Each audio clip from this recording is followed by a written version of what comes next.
The weekly transit. Astrology is a language that communicates how the planets and stars influence life on Earth.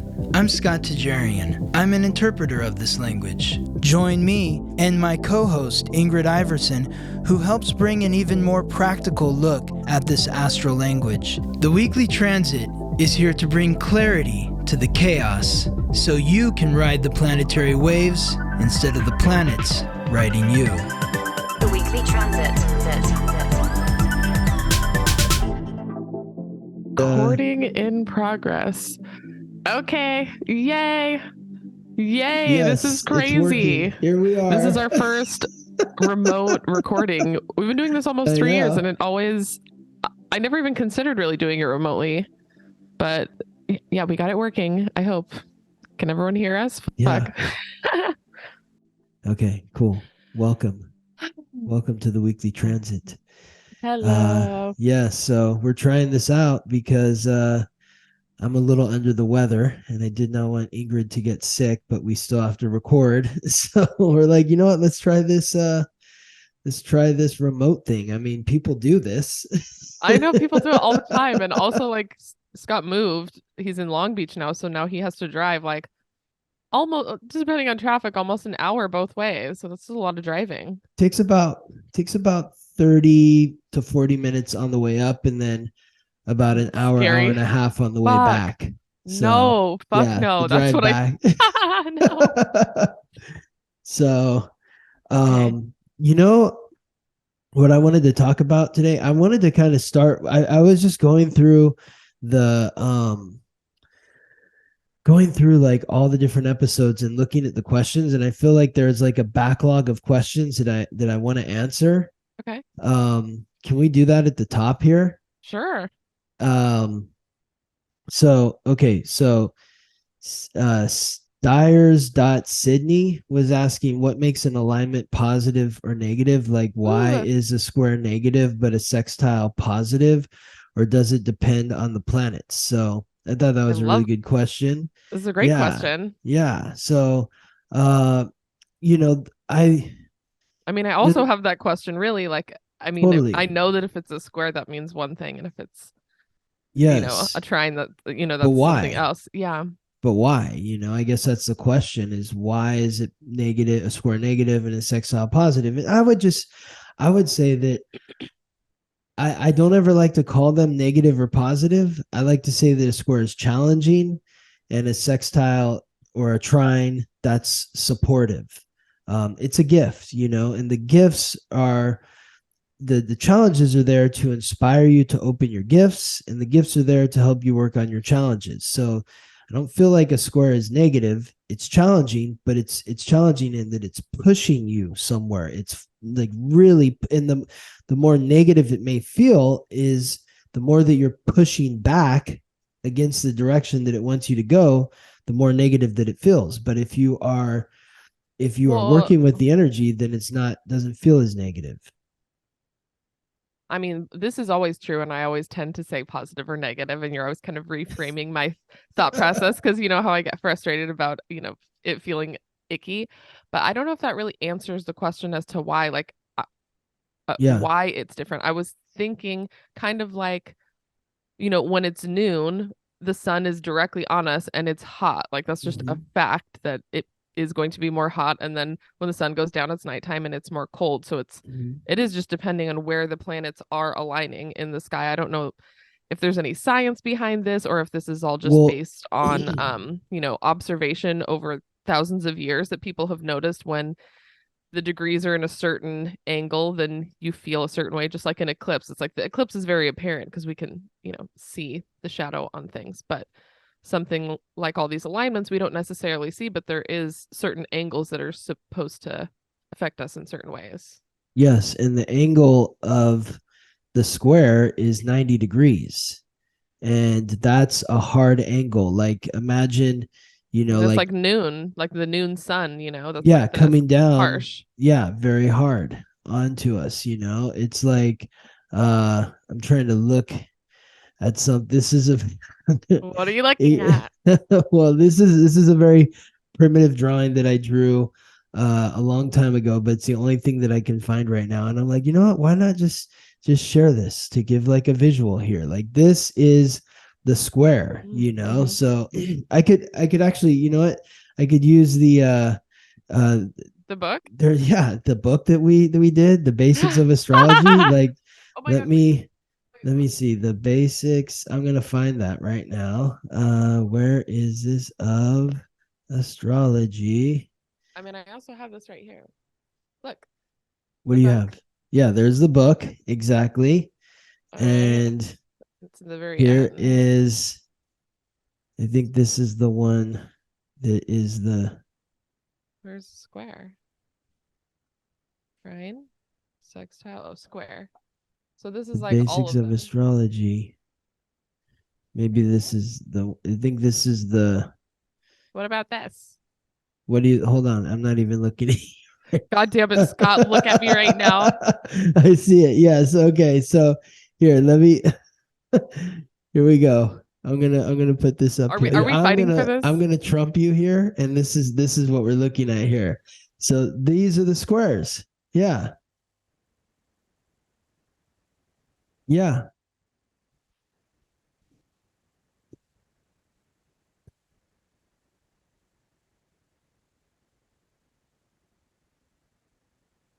Exactly. Kindle. So you see the squares, you know, but so to answer the question though, why is it challenging? Okay, so it's a 90-degree angle. That's a hard angle to turn 90 degrees is a hard angle. But like when you look at these signs, Scorpio is fixed water, Leo is fixed fire. Water extinguishes fire, fire boils water. You know, looking at like Libra and Capricorn, Libra is cardinal air, Capricorn is cardinal earth. They're both cardinal. That makes a strong alignment, but air and earth don't mix.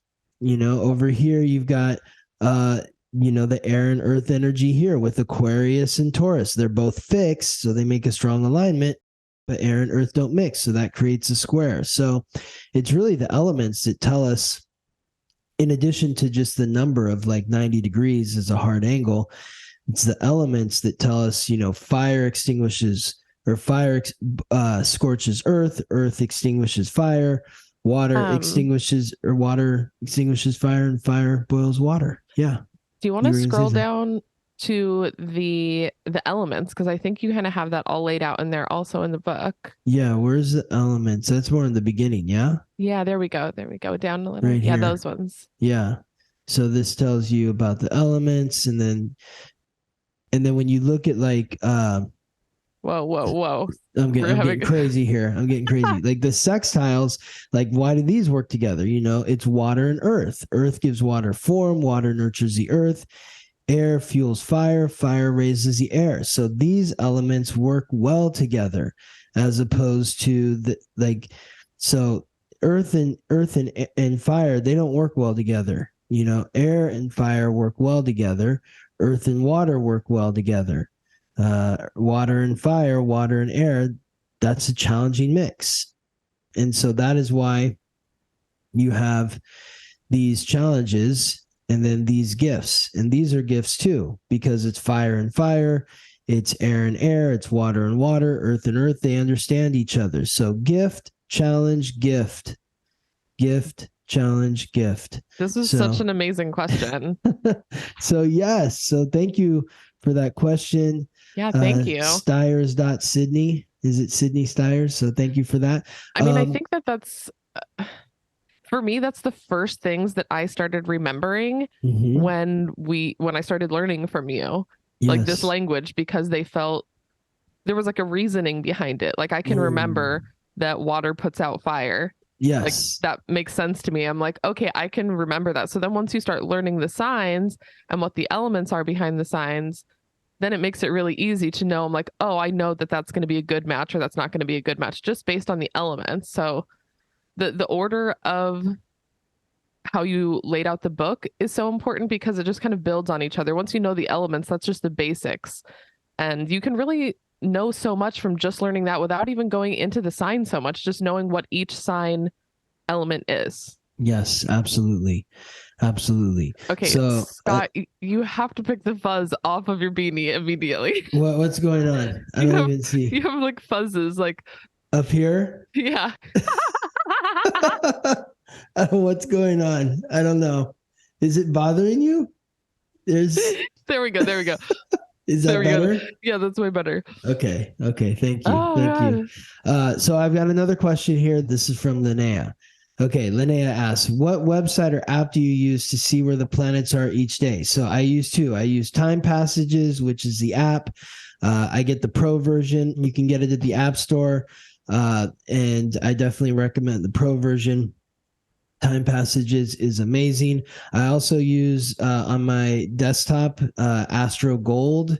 So this is what I use: Astro Gold and Time Passages. So Time Passages is extra cool because you can save everybody's charts and it's right on your phone. So I think it was $30. But like now I have like a collection of all my like friends and family. So when somebody wants to know what the fuck is going on, I can just go look at their chart and it shows you not only their birth chart, but what transits are happening that day, that hour, that week, or whatever. And you can kind of go from there. And it shows the very basics of just if you want to read into it yourself and give a reading, or it'll give you a little paragraph and tell you more about those alignments, as opposed to like CoStar or all these other astrology apps that just give you, they just like read it for you and it's condensed into like one sentence and it's so general. So like this is definitely helps. It actually allows you to learn when you are able to look up the transits on a daily basis and see what's happening for yourself or, you know, the people you're close with. absolutely. And you can even, I think you can pick two people and be like, how are our things aligning as well, which is super cool. How do you match? Yeah, the synastry.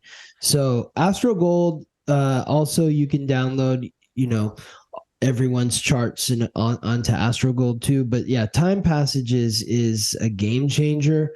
I mean, once you start putting in the date, time, and place of birth of every single person in your life and you start looking at that stuff and it really helps you learn. Like you're like, oh my God. Like, so my cousin and my mom, they're both a ninth house Venus. That I don't know why that makes sense, but it makes sense. You know, it's like you just start to see different commonalities and recognizing similarities between different people in your family or your friend group or whatever. So that's another great question. Thank you. And then somebody, let's see, this is BB Louise asks, hey, Scott and Ingrid, I know it's a bit specific, but maybe others want to know too. I have a natal second house moon in Sag and also just realized I have Lilith in Sag as well. Any insights? So as far as Lilith goes, I'm just going to be straight up. I don't know. So I'm not like an expert when it comes to Lilith. I really have to look at every single chart that I know and see what Lilith is doing there for me to truly have a deeper understanding. I'm not the type of person that's really going to go and read a book about it. I have to have like a more my own experience of it. So I can't help you there. But, you know, as far as second house moon, Sag, you know, Venus, Ingrid is a second house moon. And so, you know, this is where we go back to the basics of astrology. If I can find where I put it, there's so many things on my desktop right now. I'm totally lost. Okay, so we're going back to the basics of astrology. Like if you want to know, like, okay, well, what is a second house moon Sagittarius? You know, well, first of all, you know, what is the moon? The moon is, we go to the moon. The moon is the planet of emotions. So the moon is the planet of emotions.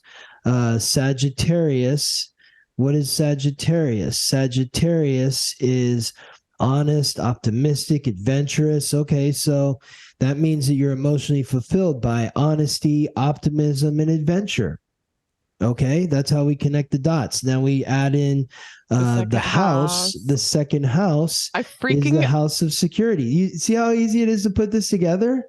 Okay, I'm just like having a meltdown because this, you being sick, I feel like is such a blessing. This is so fun to be able to see. To be able to see this right now. Like, I mean, I look at it myself, but like being able to share this with people. Anyways, I'm just so stoked because I feel like this is kind of the purpose of making this, was to be able to share it with people. And now we are sharing it. So yes, we're sharing it. Yes, But- Ingrid. So you're emotionally fulfilled by, when we add the Sagittarius, okay, emotionally fulfilled by honesty, optimism, and adventure, and emotionally fulfilled by security, by making sure that you have everything that you need in the material realm in order to be emotionally satisfied. It's like when Ingrid isn't making money, she gets emotional. I have a panic. And it's not because Ingrid is like, like some superficial materialistic person.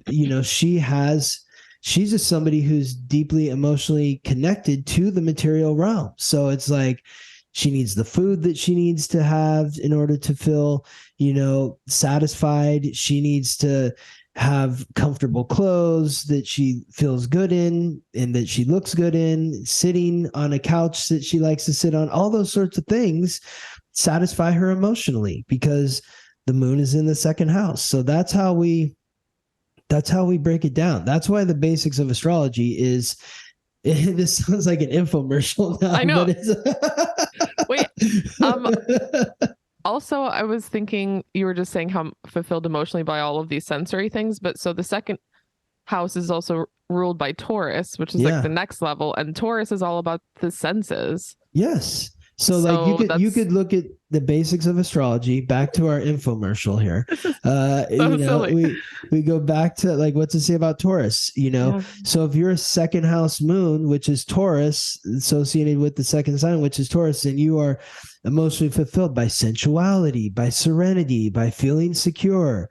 When you're not getting these things, that's when you'll be emotional. When you are, that's when you're emotionally satisfied. And then go back to the book again. Yeah, and then also when we're looking at Taurus, if you go to the third part, it's the planet that rules Taurus is Venus. So maybe we can go to Venus. So we Venus go to Venus. What is Venus, Ingrid? What is Venus? Venus, the goddess of love and beauty, and it also rules the senses. Yes. So love and that is something that's very important to you emotionally. If you're a second house moon, you love relationships. I love love. You love being loved. You love beautiful things, Yes. So yeah, I love it. Okay. And then wait, there's a few more questions. So could more details on the North Node be added into the descriptions of the week and how to apply your North Node focus within each week? This is from 902 LMR. Okay. So we're always talking about the North Node. We have a video that's on our YouTube page. I encourage you to go look that goes deep. It's fairly deep. It's like a 7-minute video or 10-minute video. But I give like an overview of each sign and house of the North Node. And in terms of like how to apply your North Node focuses within each week, that's just following your North Node focus. So like, how do you do that? It's always the same. It's all the same. Each and every week, it's the same. This is our life's purpose, like exactly. Not a weekly purpose. So it's never going to change. We're always going to be working on our North Node. Exactly. So, it's like you have each week, you might have different experiences that are pushing you towards the same purpose. So yeah, there isn't like necessarily like, this is the week that you work on your North Node in this way, and that week it's a different way. No, you're working on it in the same way through different experiences. And then the final question was, if you don't know your exact time of birth, not on my birth certificate, mom doesn't remember, is it possible to get an accurate birth chart? Contact me. This is from Nikki Hoyt Hunzinker. Thank you for the question, Nikki. Contact me for a reading. We will do we'll figure it out. I do this with a lot of clients. A lot of people reach out to me and they're like, I don't know my birth time. What do I do?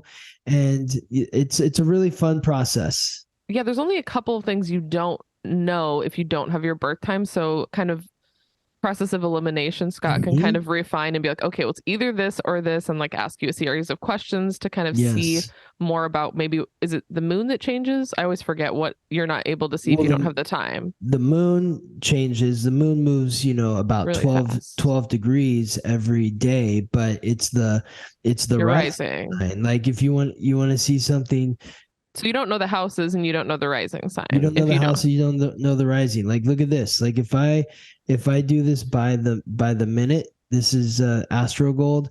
You can see how the planets, see how they're moving. You see it like rising. The moon is rising here. So there's 12 signs. There's 24 hours. Every 2 hours or so, there's a new sign rising along the horizon. So if you don't know the sign, you don't know your rising sign. You don't know which planets the houses are in, and you don't know the exact degree of the moon.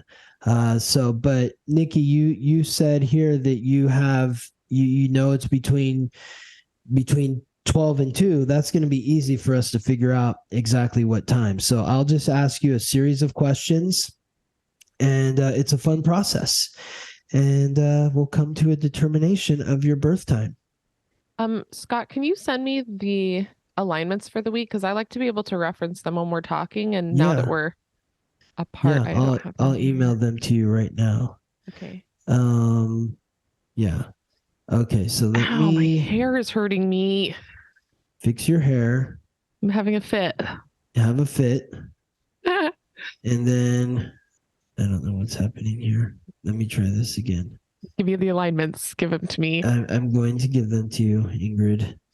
I'm not sure why this just feels extra fun on the Zoom call, guys.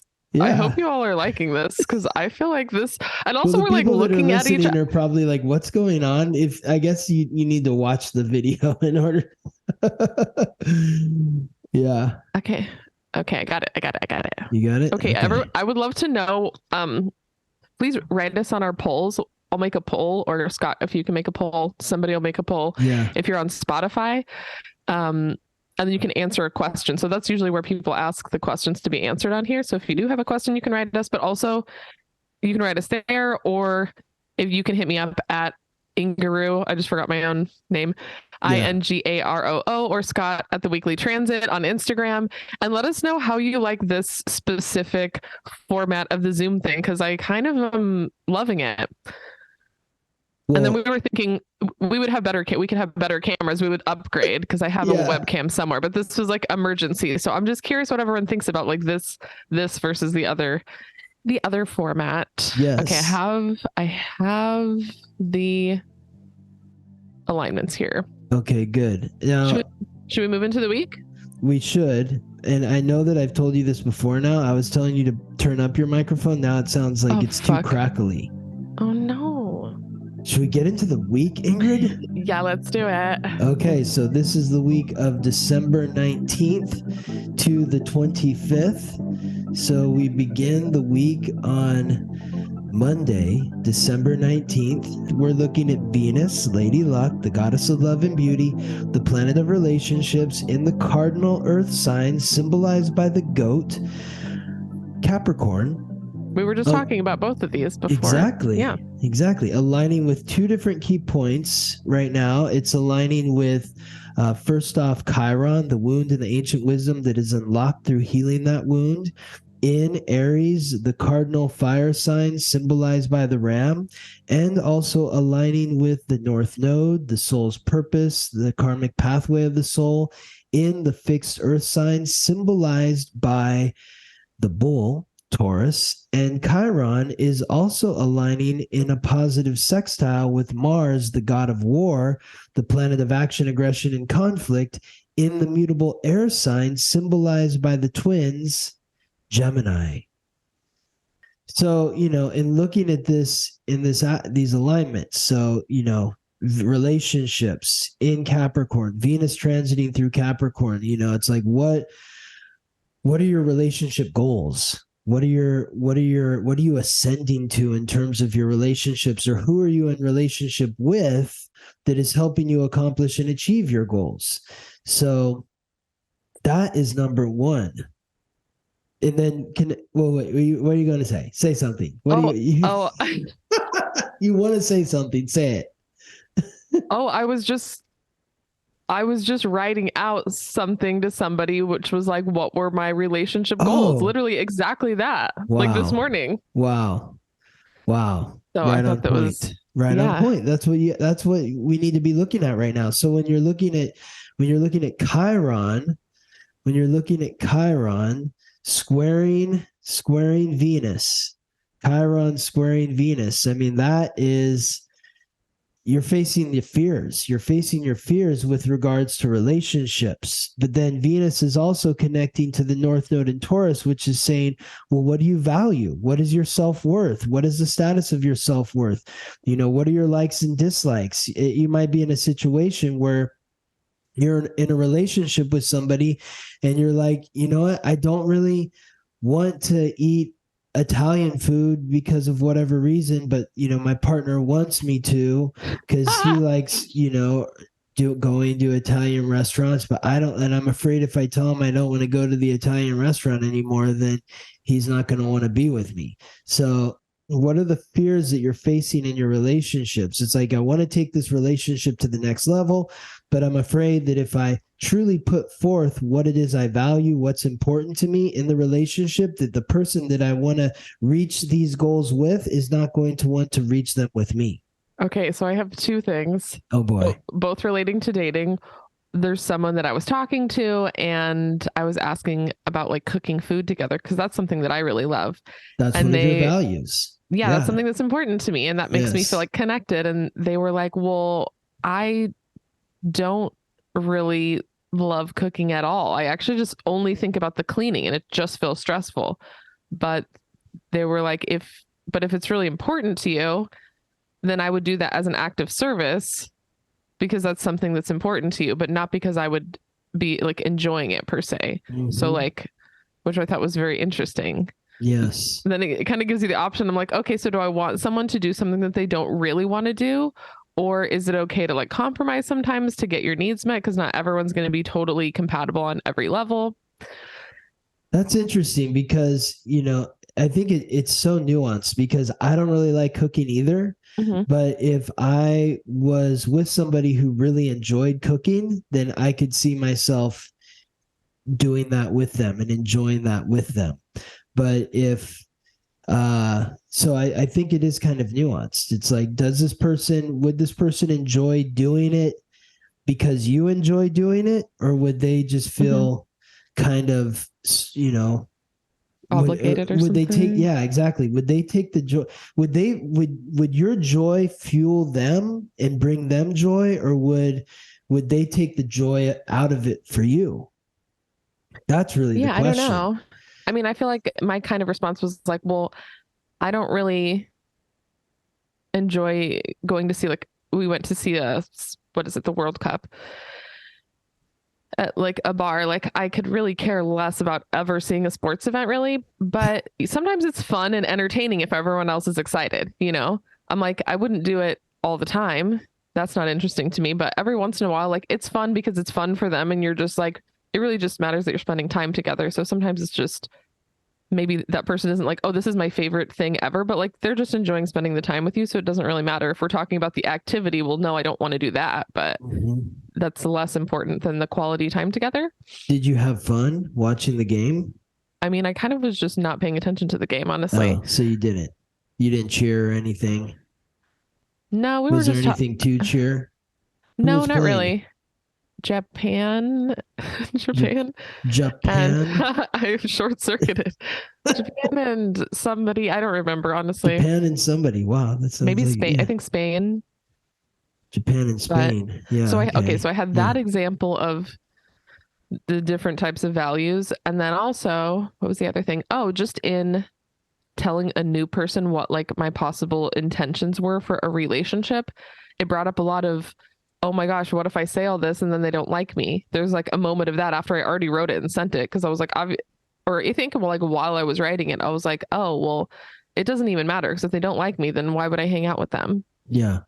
And then, so it definitely brought up like, you know, the Aries Chiron energy where it's like, oh, there's like a wound there that I have to overcome and just, you know, putting my best face forward and just being myself. Yep. And then also bringing up like, well, I really have to value myself. If I didn't value myself, I wouldn't say these things, but I do. And I want this person to know that this is what's important to me. Yeah. And then also I'm just tagging on to that last alignment over there. Yes. The Gemini in Mars and Gemini. is like the direct, like action oriented communication, which Yes. goes into all of that. Just like communicating directly about all of these things is kind of how you heal that wound to, your self-confidence and like putting your face out there. It is scary and uncomfortable, but yes, it's having the courage to ask the question. Like, well, you would do it as an act of service, but would you get any joy out of it, or would it be not torturous? joyful? Yeah, exactly. Would it be I'm torturous? like, I don't want to torture you. Exactly. Because maybe then, okay, well, then this isn't the right match. Like, it sounds like you going to a sporting event or you watching a sporting event is torturous. It's not I mean, fun. I don't feel like it's not fun. I just wasn't really paying attention. I'm like, I can eat food and have a drink and, talk to somebie and just not really care. You were having so you were engaged with the person you were with, though. Yeah. Okay. So, Yeah. I mean, it was, I just had no opinion really about the sports part. Sometimes I like Right. watching like the highlights or like the Super Bowl. I'm like, that feels fun when everyone's excited. Uh-huh. But, I'm not really like absorbing the knowledge. I'm just like, I'm here in this place. Like, but on a Yeah. regular basis, I would never be like, let's go watch the sports game. I'm like, I like doing fun things. That could be Yeah. fun on occasion to experience Okay. something new and different Yeah. and just be with people that you enjoy. Doesn't have to be so serious. Yeah. So, it's taking that sort of curious look and saying, let's explore this. Let's see if this does work.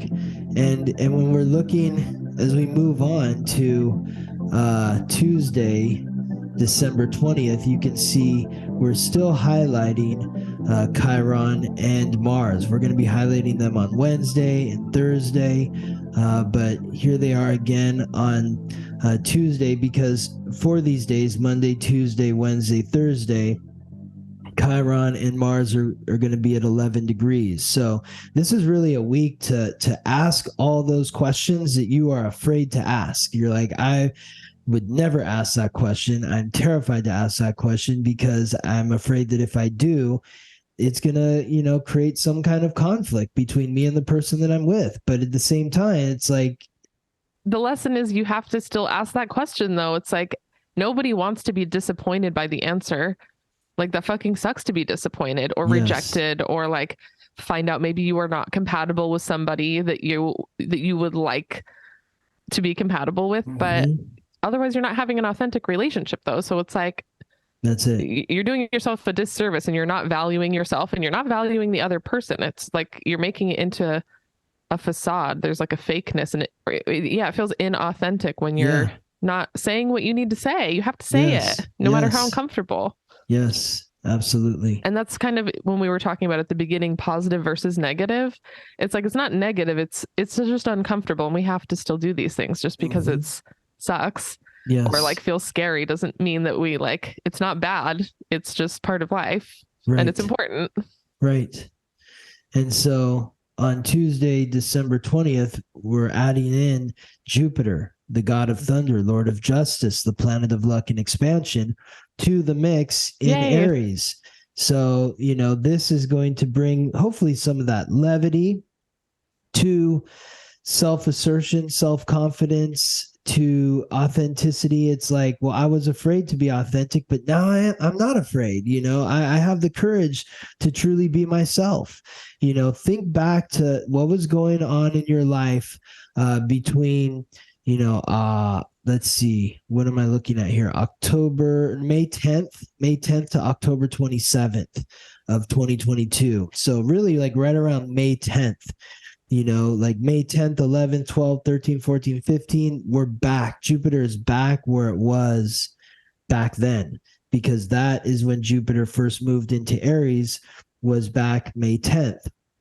So we're getting some sort of revisitation there in terms of, if you're not showing up authentically, you may be pushed to show up authentically.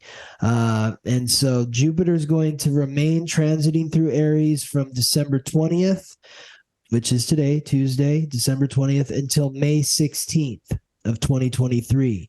So this is a time to really take that leap of faith and say that I'm going to show up. I'm going to show up the way that I am. I'm not going to pretend to be someone else. I'm going to just be me. And the right people are going to surround me and be a part of my life. Yes. Awesome. To being Okay. just to be more of ourselves. Yes. Not being scared to be ourselves. I mean, that's the Aries energy. It's like putting your face out there. Yes, exactly. Put your face out there. So, of course, the last time Jupiter was in Aries was May 10th to October 27th of this year. But prior to that, it was June 5th to September 8th, 2010, and January 22nd to June 4th, 2011. So think back to those dates for clues on what could be in store for you this time around.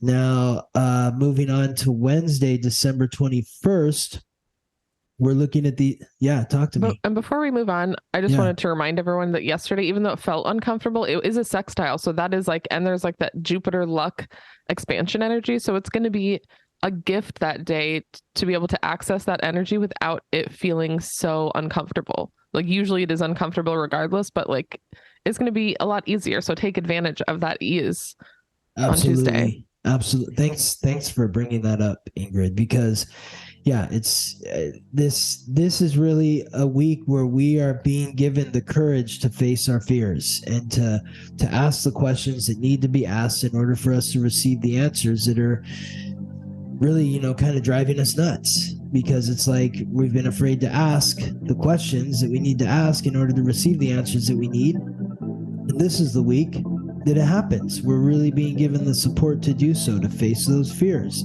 So on Wednesday, December 21st, again, we're looking at Mars forming that sextile with Chiron, giving us that courage to ask the questions that we're afraid to ask. Jupiter in Aries still. Obviously, it just moved in yesterday, but it's aligning today with the sun, the planet of light, life, and vitality in Capricorn. So the sun moves into Capricorn today, December 21st, as it does every year. It'll be here in Capricorn until around January 20th or so. And so this is, we're full into Capricorn season now. The sun, Mercury, Venus, they're all in Capricorn. So it's about work. What are we doing? What are our goals? What are our ambitions? What are we committed to taking responsibility for in order to accomplish and achieve our goals? And what are the obstacles that are in the way? Sagittarius is all about planning, and Capricorn is about implementing the plan. So the planning phase is over, and wait, where's the Sagittarius? What's that? Wait, where's the Sagittarius? Where's Sagittarius? What do you mean, where's Sagittarius? Oh, you said Sagittarius was... Well, because we're in Sagittarius season. No. We were in Sagittarius season. Oh, okay. So, sorry, I just didn't see the symbol up there, and I was like, wait. It's all good, Ingrid. It's all good. Let me help. You know what? This is one of those things where it's like, we've got this opportunity now. Let's take this opportunity to show what we're talking about here. So, as you can see from back to our infomercial, the basics of astrology, Sagittarius season, after Sagittarius comes Capricorn. So, another way to look at it is like this, the planets were in Sagittarius, now they're in Capricorn. And when I say the planets, I'm talking about the quicker transiting planets, the sun, Mercury, and Venus. So all three of those planets in late November and early December were in Sagittarius. Now, with the sun moving into Capricorn, the sun joins Mercury and Venus in Capricorn. So now the sun, vitality, Mercury, the mind, Venus, relationships and the senses are all in Capricorn. So when they were in Sagittarius, late November, early December, that was the planning phase. And now we're like the doing, accomplishing, achieving, like in the material. It's an earth sign too. So it's like, we want it to exist now. These things need to be happening for real. Bring the plan into reality. Implement the plan. It's no longer an idea. It's about, let's put this idea into reality so that we can see it, we can taste it, we can touch it, we can feel it. That's the focus right now. So now with the alignment of the sun and Jupiter, that is a square. So that means that, maybe we're feeling a little bit like overly optimistic, like, oh my God, I can see everything's going to be so amazing. This is going to be so crazy. Okay, great. But like, let's stick to reality, and let's also recognize that, that's that fire energy is like very excitable and like can like burn everything down on accident, really, not on purpose, but totally. So like we might be feeling overly optimistic where we've set these expectations so high that now we're only going to be disappointed. No. So, what's the balance here? How can we find the balance? Like, you can be super excited about what your plans are for the future, but let's also, just focus on the here and now and every little step that we have to take in order to get to where we want to go. Okay. So moving on to Thursday, December 22nd. Again, we've got Mars forming that sextile with Chiron, giving us the courage to ask the questions that we're afraid to ask and to put those thoughts into action. It's also about putting thoughts into action. It's not just about asking questions. It's also about, acting upon your curiosity. So with the example Ingrid gave us with, well, I don't really like cooking, but I'm willing to do it as an act of service if it's something you like. Okay, well, let's see how that goes. Come on over. I'm going to cook. And if I have you don't have to necessarily say this, but if I have a shitty time, then I'm going to recognize that, because you have a shitty time, then I'm probably not going to invite you back over for dinner. But if I have fun, just like, if I'm wanting to watch a sports game and the person that I'm with doesn't like sports, like, Gabriella hates sports. She hates sports. And so, I've had to slowly learn during our relationship, but she's very, very encouraging in another way where she's like, I'm all for you. Like watch the sports, leaving the house and watching sports. And cause I told her I wanted to go to this football game and she's like, great. Go do it. Yeah, exactly. We were just talking about this last week, I think, right? Like encouraging our partners or who are in relationship to do what they love to do and accepting them for who they are. We don't have to do everything together, but exactly. She's like, a good relationship don't make me a part of it because I don't want to be a part of it.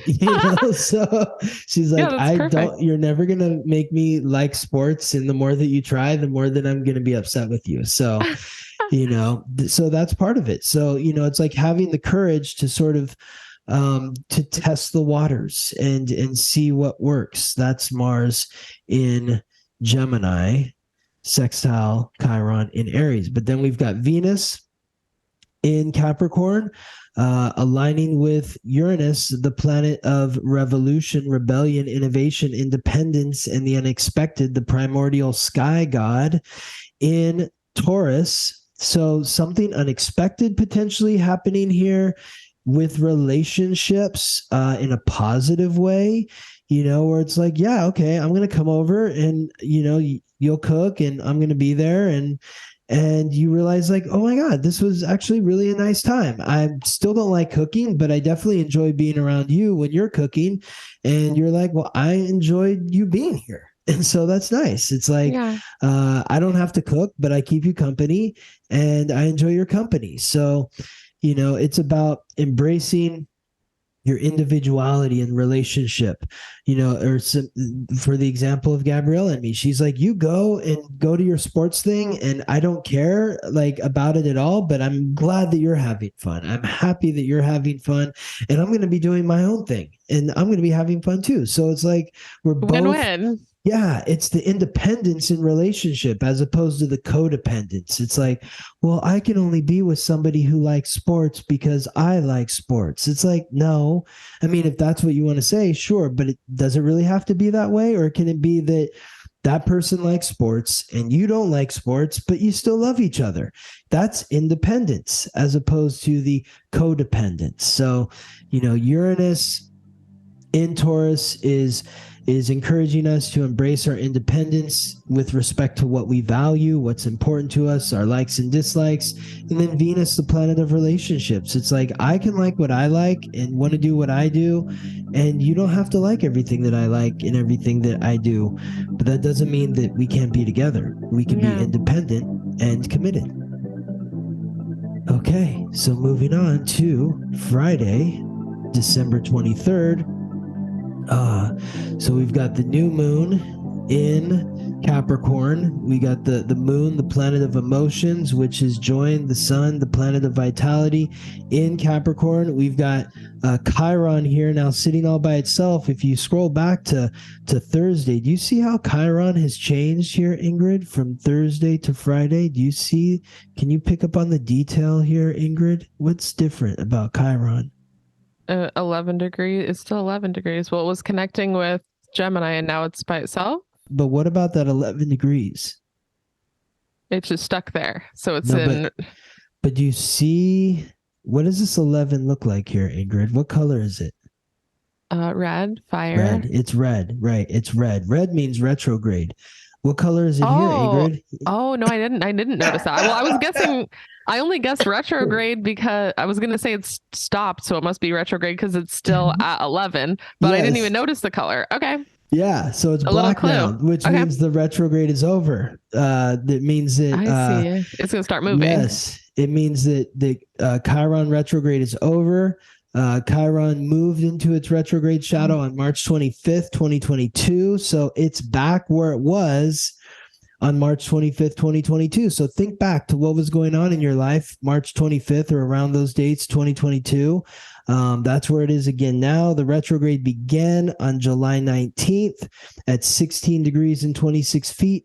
It moves out of its retrograde shadow. It gets back to 16 degrees and 26 feet where it was on July 19th. It gets back to that point on April 15th. So by the time we get to April 15th, 2023, Chiron's moved out of its retrograde shadow. But until then, it's going to be touching upon all those same points that it was hitting between March 25th and July 19th of this year.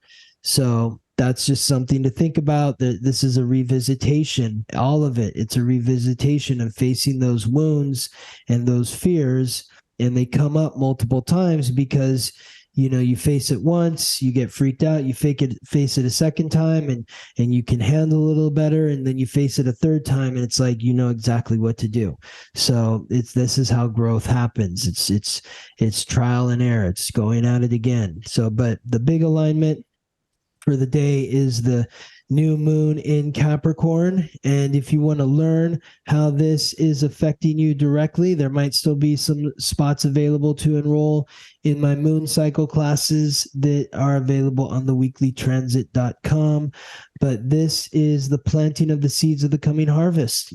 Capricorn is about achievement, goals, aspirations. It's about what is the mountain that you want to climb to the top of? So we're at the end of the year here, and now's a great time to start thinking about 2023. What do you want to accomplish and achieve in 2023? What are your goals? What are your aspirations? What is worth your time? When you think of Capricorn, think of time, because Saturn is the planetary ruler of Capricorn, and Saturn is the god of wealth and time. So how are you spending your money, and what are you spending your time on? What is worth your time? What is worth your money? That is what Capricorn is about. So what is worth your time to be working on? So, Capricorn comes at the end of the calendar year. So that is a period of the year where we start thinking like, oh, the year's almost over. Time is so important. We need to finish things. Like, I need to reassess things. Like, what haven't I completed in this amount of time? But this is kind of the lead up to the astrological new year, which isn't till Aries. So it's like there's these little prep things for like reminders of what we want to be working on, because after Capricorn comes Aquarius. So it's like once you maybe decide like what you want to be working on and working towards and what is important to you, then you kind of bring that into your community in the next thing. And then, it kind of goes from there. So there you get kind of like 2 new years if you're tapping into the astrology. It's like we do have our calendar year, and the Capricorn energy is making us more aware of the time we're spending on things. So it is a perfect time to reevaluate. Yes. But yes. it's prepping us for the astrological new year, really. Absolutely. Totally. I love that you bring that up because, really it's the end of the calendar year, but it's also nearing the end of the astrological year, but that doesn't really end until early in the next calendar year. So this is kind of like you're at this point now where it's like maybe you're like, well, I clearly know what I'm working on because I've been working. I know what I need to spend time on because it's what I've been spending time on. So this is not like starting something new. This is like continuing with what you've already been working on so that you can reach that pinnacle. So you can get to that point of accomplishment where you can, by the time we get to the beginning of the astrological year, which is in April, you feel like, well, I've already accomplished what I wanted to accomplish, and now I'm ready to begin something new. Before we move into the next day, do we want to thank our sponsors? Oh my God, yes. Thank you so much, Ingrid. Yes, let's thank our sponsors. Amazing. Yes. If anyone is interested in sponsoring the podcast, if you go to our show notes, there's a link to support, and you can donate $1, $5, or $10, and that just allows us to spend more time doing what we love, sharing the planets and stars with you. So we really appreciate everyone that donates to the podcast and appreciates what we do. We appreciate you as well. Amazing. Thank you, Ingrid. And thank you to Larry, Deborah, Haley, Libby, Janelle, Nicole, Janine, Ricky, Amaranth, Vincent, Catherine, Mardinas, Aline, Robin, Stephanie, Brenna, Cassie, Lori, Carrie, Annie, Brooke, Clarissa, Johnny, and Amber. Thank you. Thank you. And if you don't have any financial means to donate to the podcast, buying the book is an amazing way to gift yourself something, and that also helps us as well. You can review us on whatever platform you're on, write us a review, give us 5 stars. Yes. Pretty please share it with your friends. Yes. We just I have to share it and make some little graphic for it, but we got like the top 1% for the most shared Spotify podcasts. I know. And the top 1% for most content produced in our category, and the top 1% for a couple other things. And it was really exciting. So we really appreciate everybody that listens because, I don't know. I was just really excited and totally like shocked. Like the 1% is a big fucking deal. So thank you everybody for just listening. Absolutely. Yes. So grateful. Okay. So moving on to Saturday, December 24th, we've got Mercury, the messenger of the gods, guide of souls to the underworld, the planet of consciousness, communication, and coordination in Capricorn, aligning with Neptune, the god of fresh water and the sea, the planet of illusion, deception, compassion, and intuition in the mutable water sign symbolized by the fish, Pisces. So Neptune is the planet of the unconscious. Mercury is the planet of the conscious. This is that earth-water connection. Earth gives water form. Water nurtures the earth. Mercury is that conscious reality to a sign, an earth sign, which is reality. Neptune is unconscious in the water, which is more ethereal. So this is, how can you bring your dreams into reality? How can you communicate your unconscious, your fantasies, your dreams, and bring them into reality? This is the opportunity for Saturday, December 24th, when we're thinking about those goals and aspirations with the new moon. It seems like a very healing. Oh, wait. And then we forgot. Was it yesterday was the new moon? Yes. It was just for setting our intentions. Yes. That was setting our intentions for what we want to accomplish and achieve. And then today is about, bringing those dreams into reality. And it feels like anytime I see Neptune and Pisces, I feel like that's just like a healing day. So it's like we're starting to make those steps towards our goals. We're starting to put that into reality. That feels healing. Like I'm healing myself by doing what I said I'm going to do for myself. Like that's that's the only way to start actually feeling better about your life, is to be doing the things that you say you want to do for yourself. So Absolutely.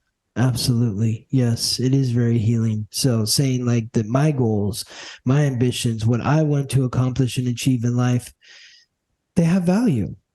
You know, they're important. It's not that they're more important than anyone else's, but no one else's is more important than mine. You know, Yeah. nobody else's dreams are more important than mine, just like my dreams aren't more important than anyone else's. They're all important. For me, sometimes it's like I really get wrapped up in other people's energy, and I love kind of being in the producer role of a lot of projects. And so learning how to figure out kind of the difference between like what my goals are and what someone else's goals are, because they're not, even though they might be, you know, very similar, because we're trying to like do a lot of things together on like teams, you know, separating for myself and asking myself like what I need to do for me that's more important than someone else's goal, because I could easily just get wrapped up in making sure someone is achieving their goals. Like that's kind of what my role is in a lot of my projects. So yeah, that's an interesting question to ask myself. Like, what are my goals if they're not everyone else's goals? And you really need to think about your goals, as we always talk about, because your North Node is in Aries, that's why I'm always telling you, Ingrid, what's in it for you? Yeah. What are you getting out of this? Even with this own podcast that we're doing, you know, it's like, what are you getting out of this? You know, so I need you to be able to answer those questions for yourself. Okay. Are you ready for Sunday? I'm ready.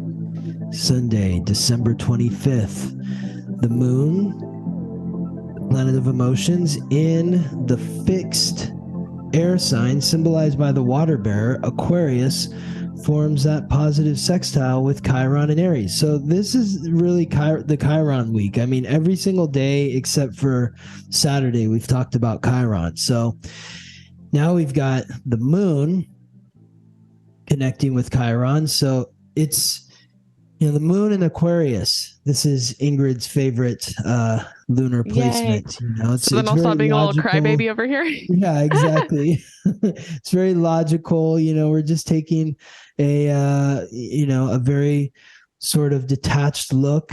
We're pulling back and we're saying, how does this make sense? So, you know, how can you take a logical look at your fears, your insecurities? You know, this may be the day where you look back and you're like, I can't believe I was actually afraid to ask that question or to act in that way in order to really get the answer that I needed to get to bring my thought into action.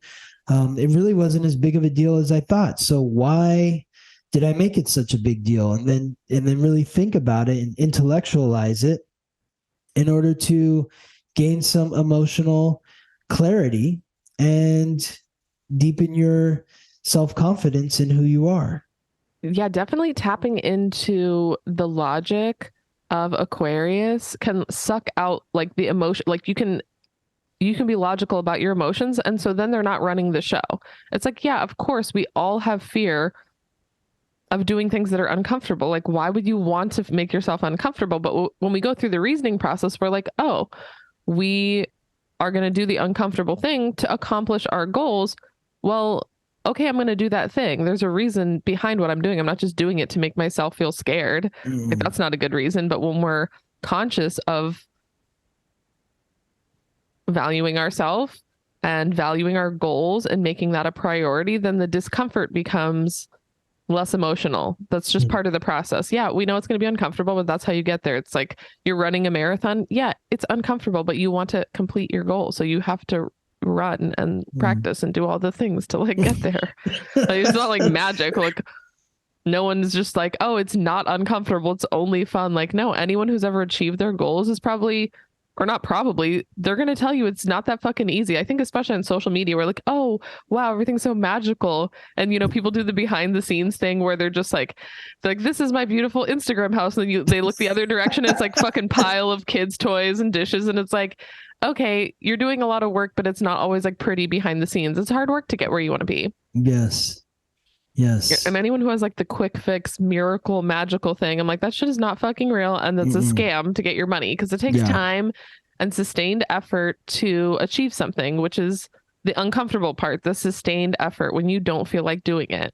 Absolutely. We don't always feel like doing the thing that we need to do. Totally.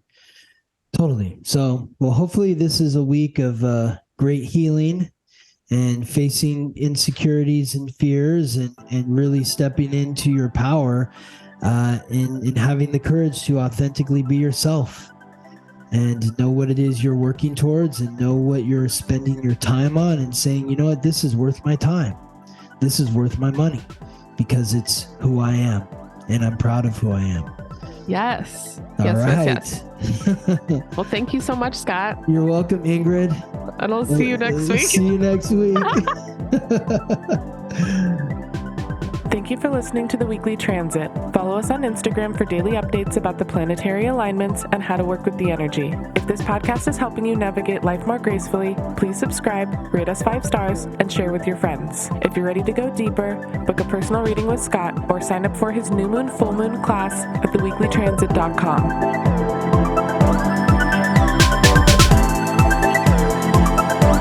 The Weekly Transit.